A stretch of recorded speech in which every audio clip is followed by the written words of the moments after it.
So, all right.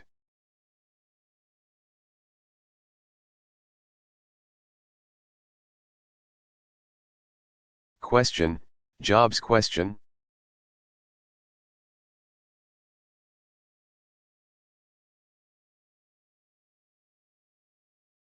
President Obama, okay, since there wasn't a jobs question.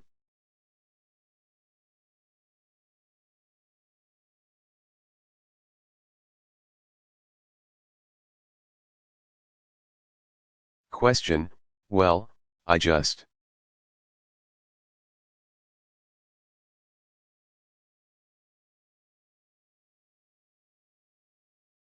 President Obama, I'll make this the last one, jobs question.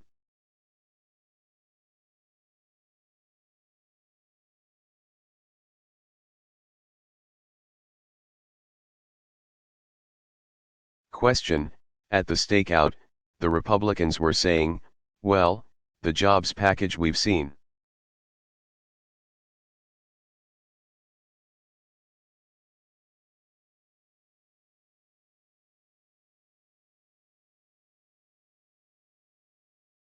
It's not really ready yet, we're a little worried about the cost. Are you?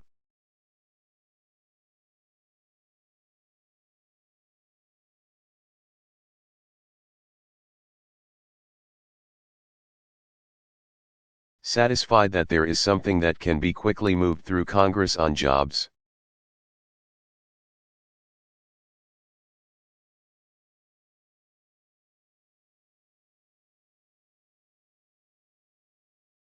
President Obama, well, my understanding is first of all,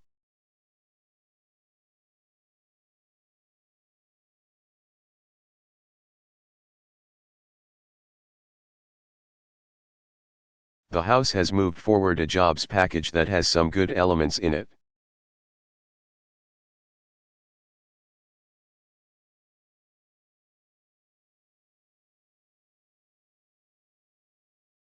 My understanding is that there is bipartisan talks taking place.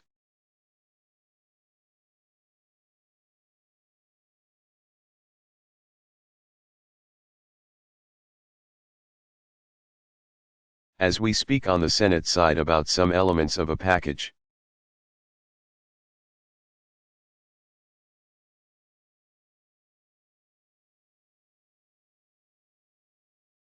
I think there are some things that a lot of people agree on.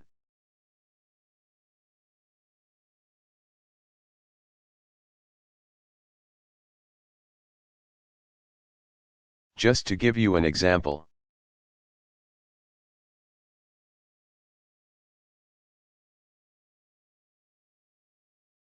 The idea of eliminating capital gains for small business is something we can all agree on.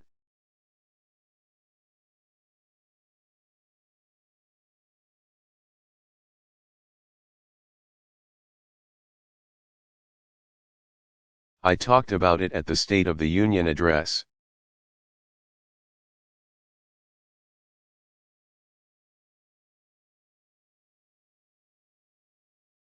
My hope would be that we would all agree on a mechanism to get community banks who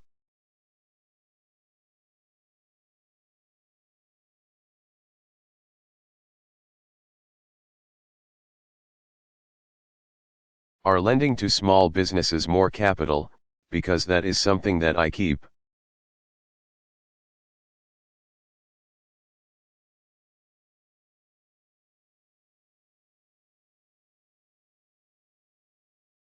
On hearing is one of the biggest problems that small businesses have out there.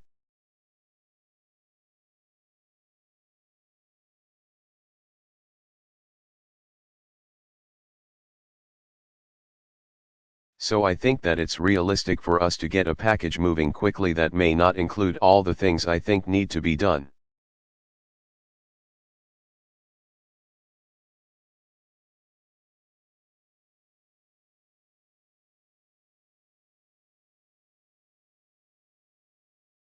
And it may be that that first package builds some trust and confidence that Democrats and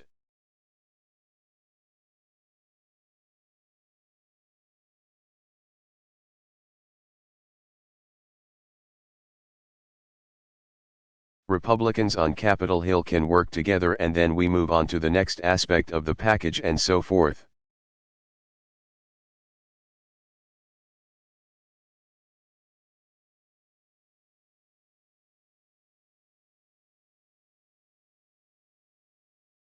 It may take a series of incremental steps, but the one thing I'm absolutely clear about is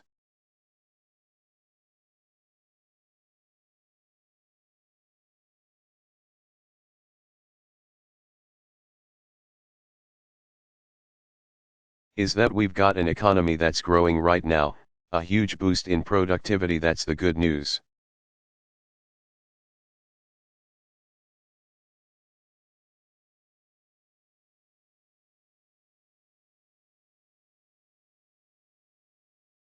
The bad news is that companies still haven't taken that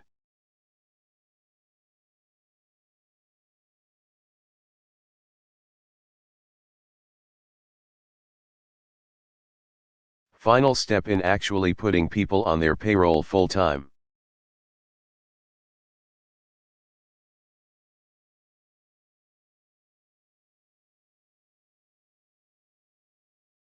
We're seeing an increase in temporary workers, but they haven't yet taken on that full-time worker.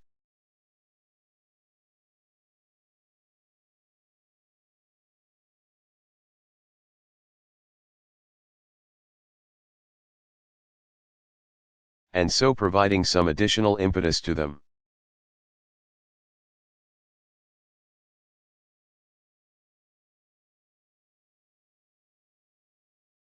Right as the economy is moving in a positive direction, I think can end up yielding some good results.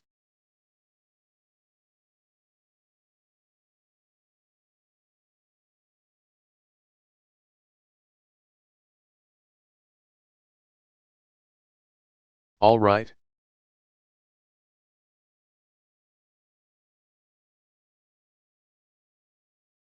Thank you, guys. That was pretty good, thanks.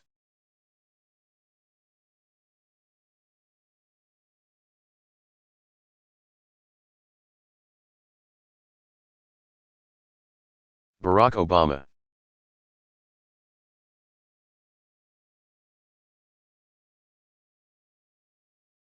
Press conference on security following Christmas terrorist attempt.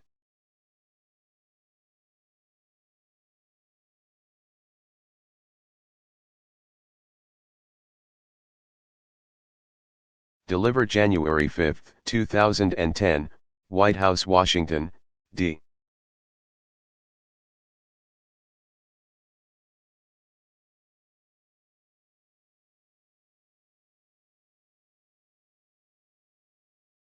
C.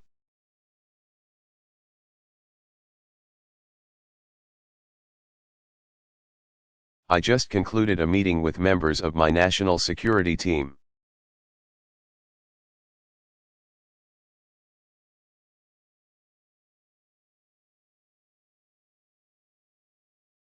Including those from our intelligence, homeland security, and law enforcement agencies involved.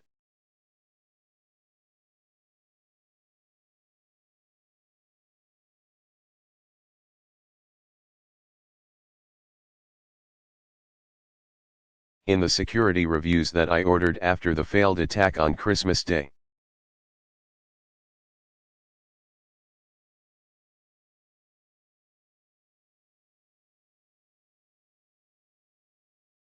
I called these leaders to the White House because we face a challenge of the utmost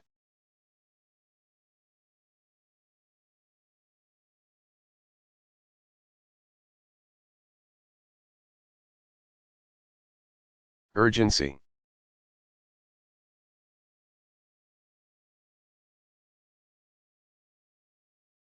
As we saw on Christmas.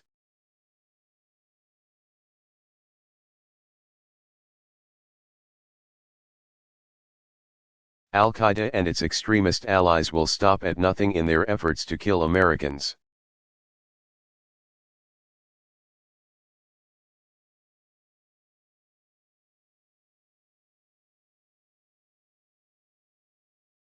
And we are determined not only to thwart those plans, but to disrupt.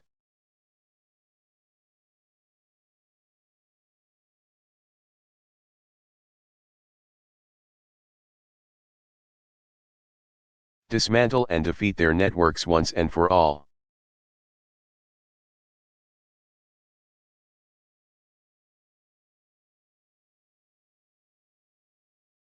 Indeed, over the past year, we've taken the fight to Al-Qaeda and its allies wherever they plot and train.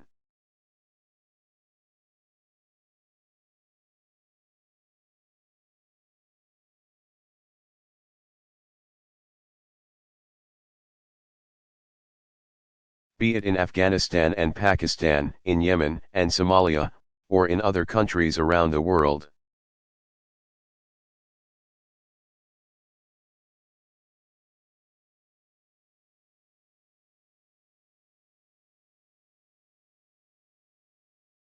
Here at home, our intelligence, homeland security, and law enforcement agencies have worked together with considerable success.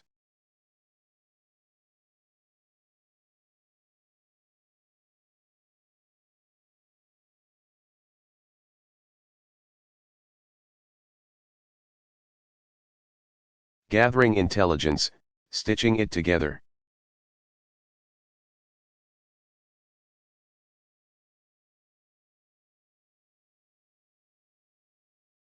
And making arrests from Denver to Texas, from Illinois to New York, disrupting plots and saving American lives.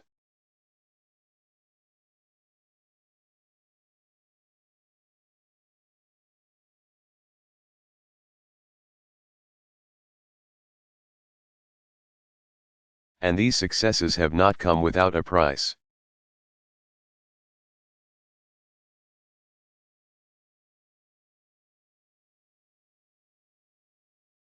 As we saw last week in the loss of our courageous CIA officers in Afghanistan.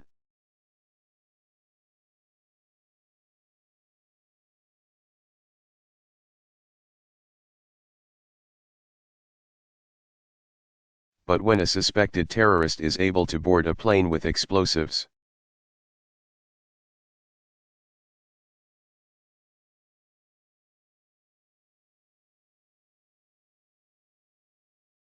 on Christmas Day the system has failed in a potentially disastrous way.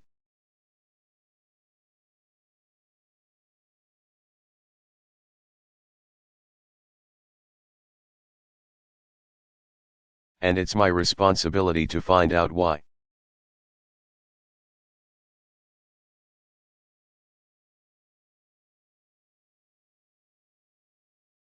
And to correct that failure so that we can prevent such attacks in the future.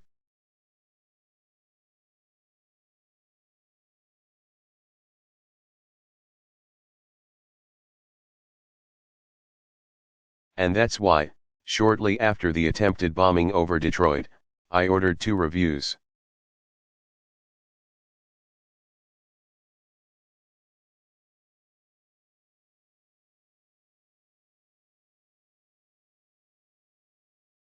I directed Secretary of Homeland Security Janet Napolitano to review aviation screening.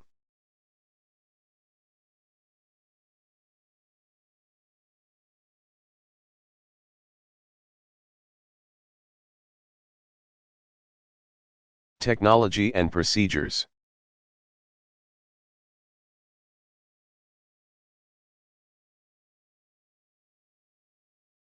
She briefed me on her initial findings today, and I'm pleased that this review is drawing on the best science and technology.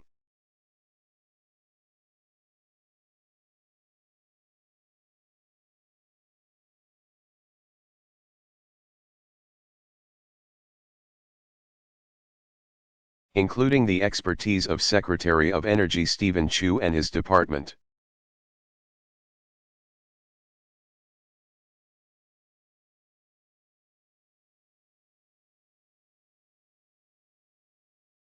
I also directed my counterterrorism and homeland security advisor John Brennan to lead.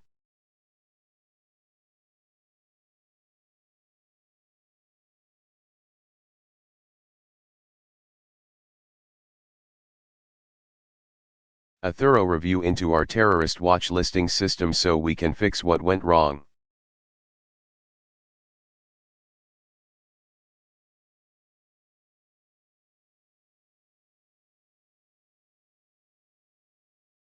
As we discussed today, this ongoing review continues to reveal more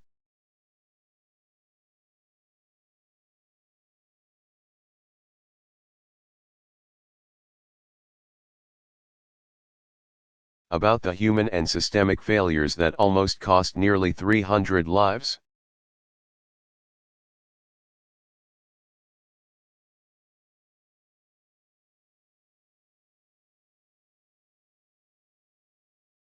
We will make a summary of this preliminary report public within the next few days.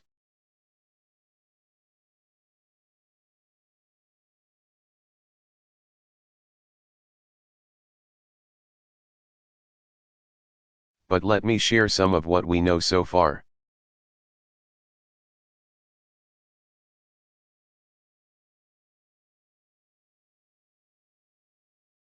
As I described over the weekend, elements of our intelligence community knew that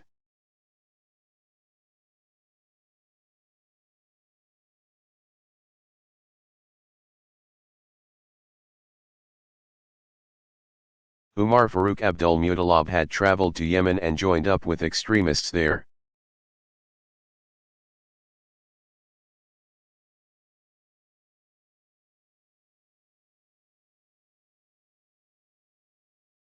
It now turns out that our intelligence community knew of other red flags that Al-Qaeda in the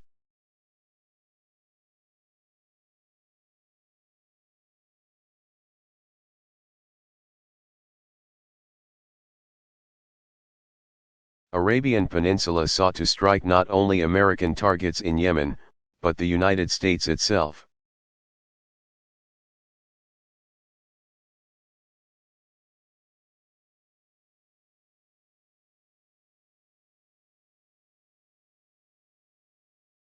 And we had information that this group was working with an individual who was known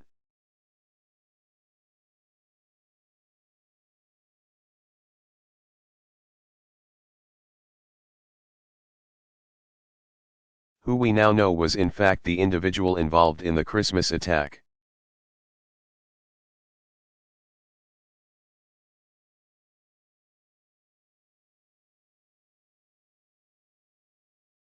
The bottom line is this: the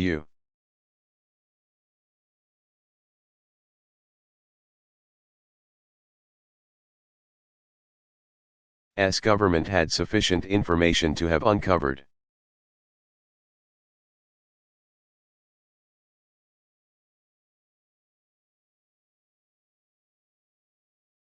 this plot and potentially disrupt the Christmas Day attack.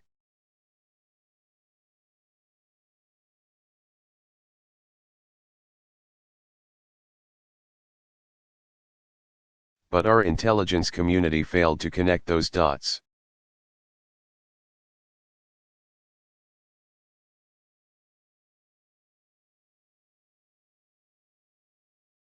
Which would have placed the suspect on the no-fly list.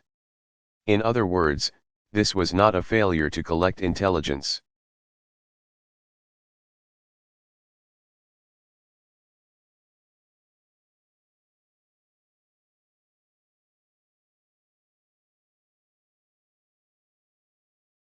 It was a failure to integrate and understand the intelligence that we already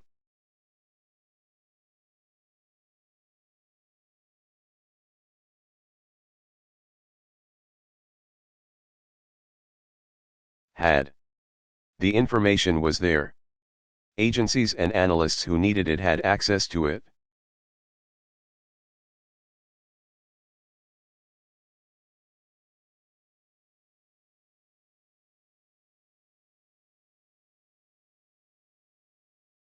And our professionals were trained to look for it and to bring it all together.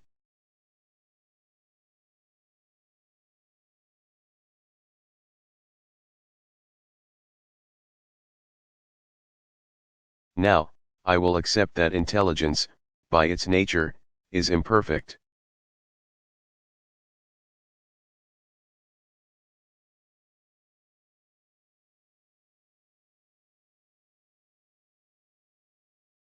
But it is increasingly clear that intelligence was not fully analyzed or fully leveraged.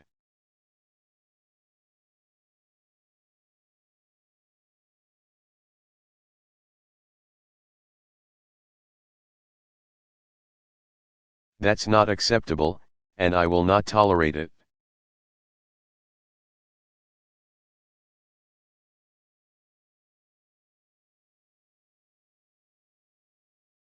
Time and again, we've learned that quickly piecing together information and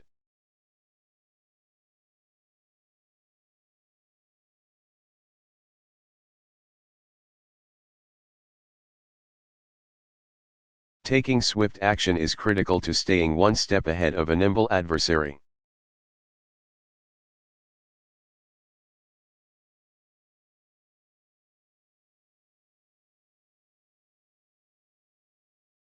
So we have to do better, and we will do better.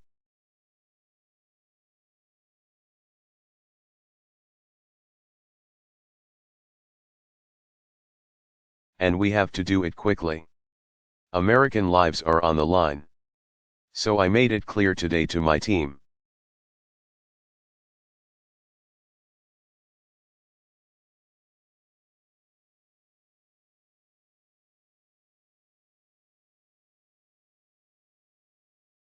I want our initial reviews completed this week.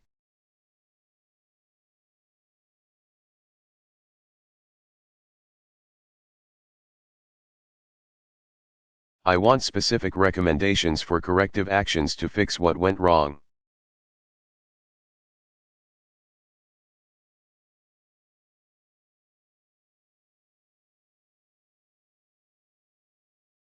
I want those reforms implemented immediately.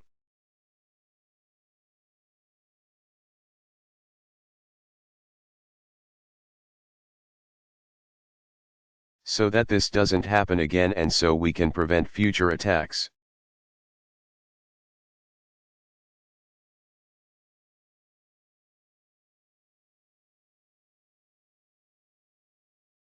And I know that every member of my team that I met with today understands the urgency of getting this right.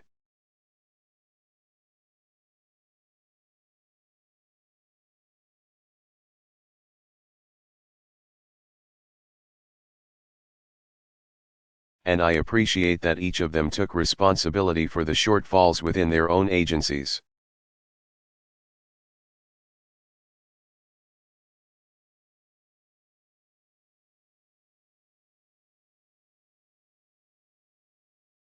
Immediately after the attack, I ordered concrete steps to protect the American people.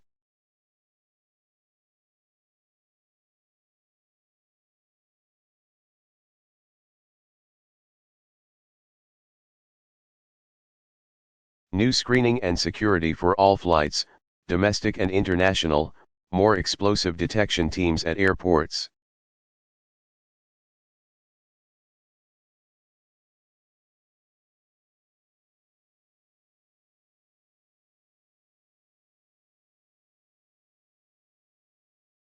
More air marshals on flights, and deepening cooperation with international partners.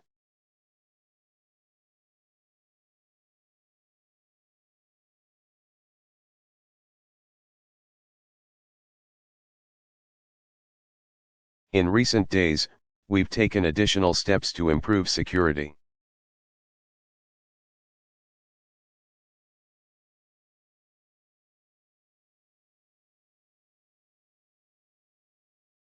Counterterrorism officials have reviewed and updated our terrorist watch list system.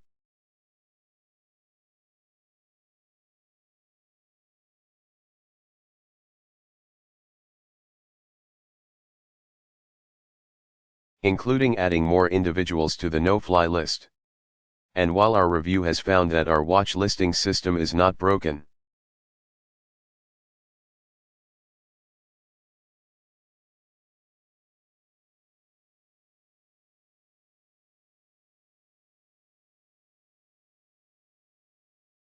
the failure to add Abdul Muttalib to the no-fly list shows that the system needs to be strengthened.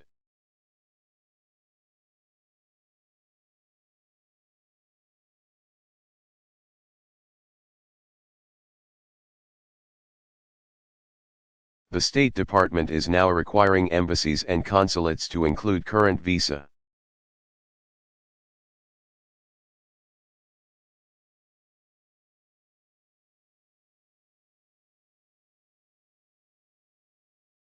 information in their warning on individuals with terrorist or suspected terrorist connections.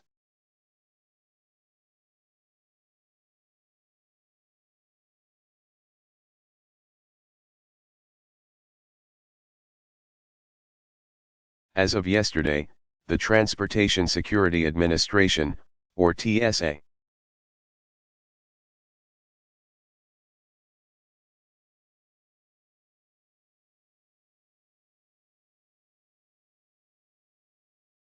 is requiring enhanced screening for passengers flying into the United States from, or flying through, nations on our list of state sponsors of terrorism.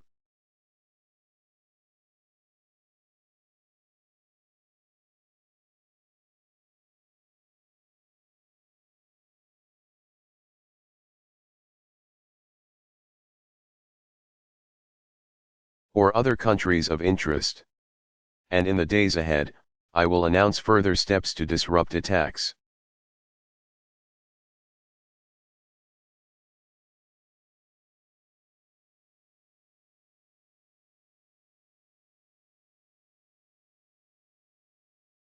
Including better integration of information and enhanced passenger screening for air travel.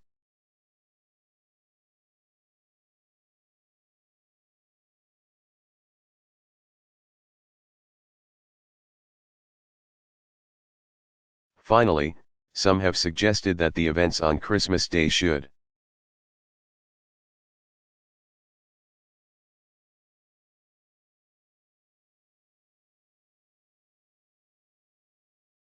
cause us to revisit the decision to close the prison at Guantanamo Bay.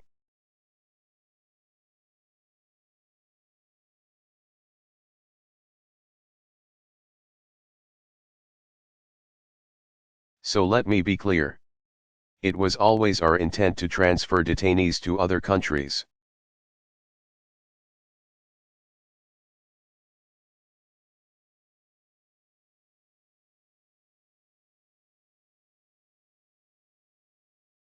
Only under conditions that provide assurances that our security is being protected.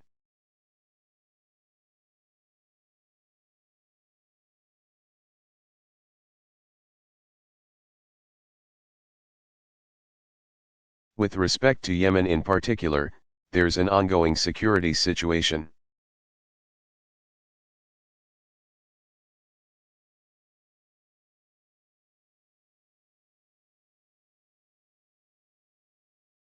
Which we have been confronting for some time, along with our Yemeni partner.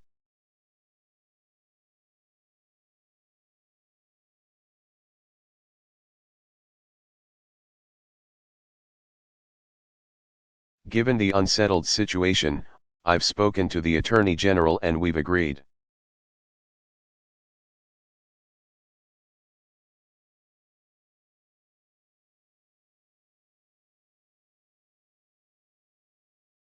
That we will not be transferring additional detainees back to Yemen at this time.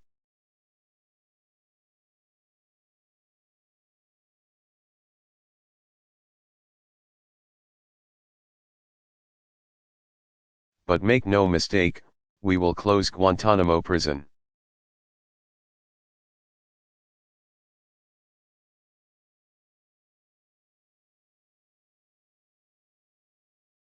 Which has damaged our national security interests and become a tremendous recruiting tool for Al-Qaeda.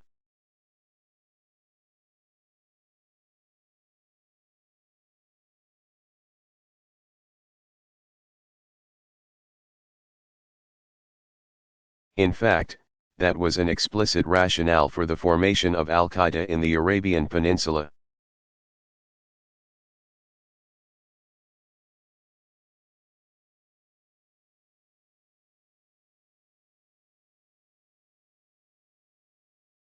And, as I've always said,